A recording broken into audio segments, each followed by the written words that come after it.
เฮ้ย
মানুষ জনম বেতার জনম ধরে তোমার দুটি চরণ এই না পাঠানে প্রভু মানুষের ঘরে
প্রভু এই দিলের অভিশাপ। মোহ কি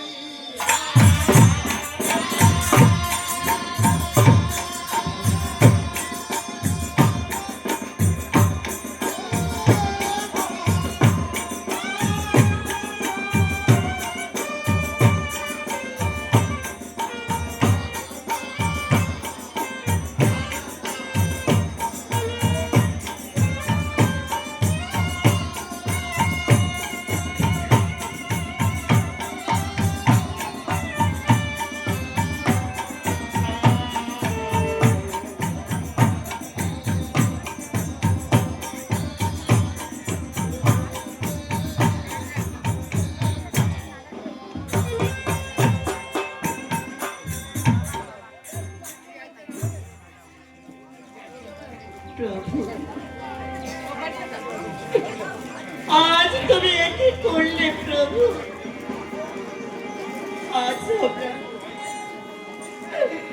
আজ আমরা কোথায় যাব প্রভু? ওরে শুনো শুনো নিত্য, অভিশাপ যখন দিয়েছি আমি ইহার মুক্তির উপায়ে বলিব। এখন আমি তাহা বলব, মন দিয়ে তোমরা করো শ্রবণ। বেশ প্রভু। ওই উজানি চন্দ্রনগরী ঘর, ওই চন্দ্রপতি সদাগর, ওই সনেকার গর্ভে অনিদ্র হইবে তোমার। আর উজানি নগরী ঘর, বাপ পাছে সদাগর, ওই মেনকার গর্ভে উষাপতি হইবে তোমার। ওই চাঁদের সাধে আবার মা মনসার করিবে কাজ। ওই 16টি বছর পূর্ণ হইলে ফিরিয়ে আনিব পুত্রবার আমার এই দেহ। তাই নাকি প্রভু? এসো এসো মা মনসা, এসো এই অনিদ্র উষারে তুলিয়া দিলাম তোমার হাতে। তবে মনে রেখো না, 16 বছর পূর্ণ হইলে ফিরিয়ে আনিব পুত্রবার আমার এই দেহ। এসো এসো মা, এই অনিদ্র উষারে তোমার হাতে তুলে দিলাম মাত্র। 16 বছর পূর্ণ হইলে মাত্র এই অনিদ্র উষারে আমার এই দেহ ফিরিয়ে আনিব পুত্রবার মাত্র। যাও না মনসা, তোমার মনে রাখা তোমার মনে রাখা পূর্ণ। যদি হে তোমার কার্য দিবই আমি সাথে, আমার সঙ্গে মাগো থাকিবে নিরবধি। যখন যেই বর চাবো মাগো দিবি সেই অক্ষণে এই সত্য করো মাগো দেবতার ভুবনে। উঠো উঠো বাসাহরি উত্তরুষা, এত অনুদ্ধার পরিশ্রম করিবে, আমি তোমার উদ্ধার করিব। ঠিক আছে,